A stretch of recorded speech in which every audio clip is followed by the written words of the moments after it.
नमस्कार मित्रांनो, जय श्री कृष्णा. तुमच्या पण घरात सतत वाद होत आहेत पण का, याचे उत्तर तुम्हाला या व्हिडिओमध्ये नक्की भेटून जाईल. तरी हा व्हिडिओ तुम्ही संपूर्ण पहा, तुम्हाला याचा नक्की फायदा भेटेल. दररोज सकाळी उठल्यावर तुमचं मन प्रसन्न असावं असं वाटतं, पण नेहमीच घरात किरकिर, कटवट, बोलणं, वादविवाद का होत आहेत? घरातल्या प्रत्येक सदस्यांमध्ये काहीतरी अंतर्गत अस्वस्थता का जाणवते? ही गोष्ट एवढी सोपी नाही. यामागे काही अदृश्य कारणं आहेत. काही असे शक्तिप्रवाह जे दिसत नाहीत पण तुमचं घर गिळून टाकत आहेत. तुमचं घर वास्तूच्या विरोधात तर नाही ना?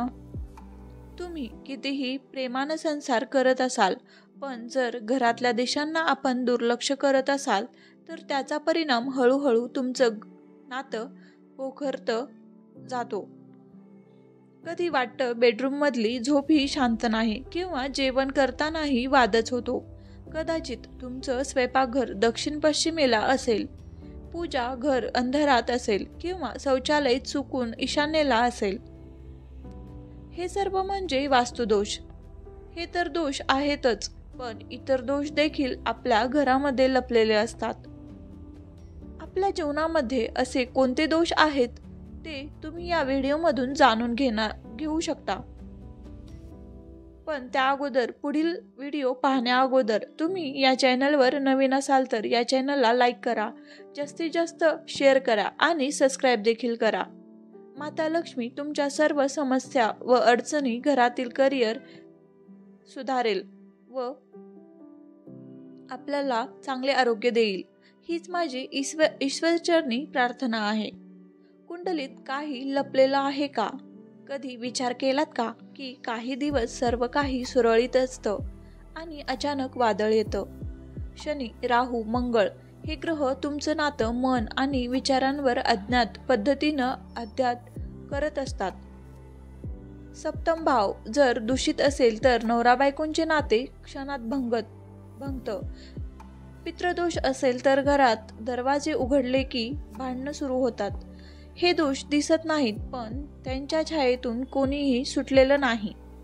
वाईट ऊर्जा जी फक्त जाणवते. कधी जाणवलं का की एकदा घरात कोणी रडल्यावर तासभर त्या जागेवर एक उदासी राहते?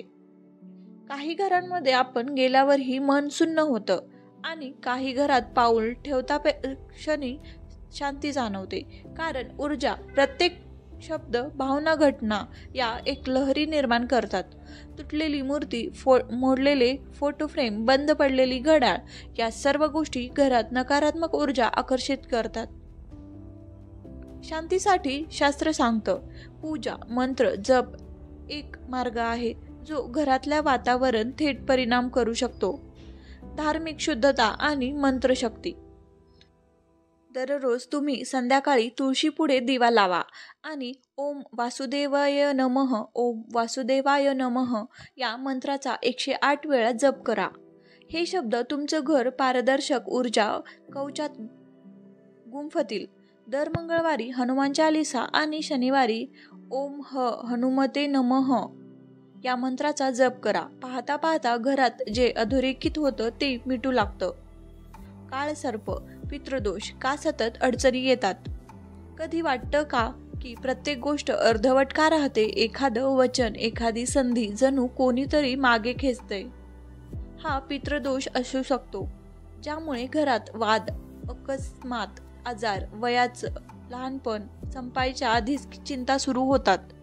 उपाय आहे त्र्यंबकेश्वर, उज्जैन किंवा नाशिक येथे जाऊन विशेष पूजा, कालसर्प शांती व पिंडदान करणे. अमावस्येला पितरांसाठी केलेली एक कृती तुमचं आजचं भविष्य शांत करू शकते. घराच्या कोपऱ्यात काही लपलेलं आहे. कोपऱ्यात ठेवा काळं मीठ, फक्त एक वाटीत. ते प्रत्येक आठवड्याला बदला. तुम्हाला जाणवेल वाद कमी होत चाललेत. घरात लोंबान किंवा गुगुळाचा धूप द्यावा. जिथे किरकिर जास्त होते त्याच कोपऱ्यात एक छोटासा दीप, पण त्यात गूळ आणि तूप मिसळलेलं तेल असावं. वाद थांबवायचा, मग बोलायला शिका. अनेकदा घरात वाद होतो कारण कोणी ऐकत नाही. पण कधी बोलण्याआधी ऐकून पाहिलं आहे का? दररोज रात्री एकत्र जेवा, मोबाईल बाजूला ठेवा. एक आठवड्याला फक्त 30 मिनिट संवादासाठी, न वादासाठी. हे काही पूजा नाही, पण याचा परिणाम मंत्रापेक्षा कमी देखील नाही. तुम्ही फक्त हे एकदा करून पहा. व तसेच गुरुवारी काहीतरी विचित्र करू पहा. गुरुवारी पिवळ्या फुलांचा हार देवाला अर्पण करा. नारळ आणि लिंबाने नजरेचं पूजन करा. ओम ग्रा ग्री ग्रव सौ गुरुवे नमः या मंत्राचा जप 108 वेळा घरातल्या मुलांमध्ये, नवरा बायकोंमध्ये शांत संवाद व्हायला लागतो. याला गुरुकृपा म्हणतात. आणि ती कृपा एकदा झाली की वाद स्वतःच निघून जातात. तुमचं घर बघतंय, तुम्ही त्याच्याकडे बघता का? घरात हसणं बंद झालंय, मुलं शांत राहायला लागली आहेत. तुमचा चेहरा आरशात थकल्यासारखा दिसतोय. हे लक्षण आहेत तर. आणि ही केवळ परिस्थिती नसून संकटांची पूर्वसूचना आहे.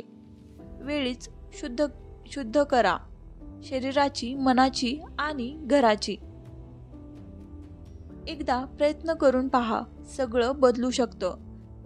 हा लेख वाचताना तुम्ही कदाचित काही गोष्टींशी स्वतःला जोडत असाल. कदाचित तुम्ही म्हणाल, हे तर आमच्याच घरी होतंय, तर मग ही संधी आहे वास्तू, मंत्र, पूजा, संवाद आणि अंतर्मुखता यांचा मिलाफ करून घरात शांततेचा दीप लावण्याची. यासाठी फार मोठे बदल नाहीत लागत, फक्त थोडं लक्ष, थोडं विश्वास आणि थोडं आचरण.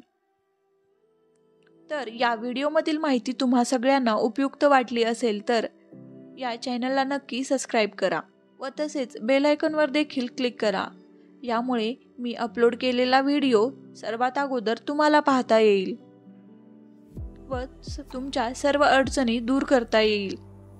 व तसेच हा व्हिडिओ तुम्ही शेवटपर्यंत पाहिल्याबद्दल तुमचे मनापासून धन्यवाद. जय श्री कृष्णा मित्रांनो, जय श्री कृष्णा.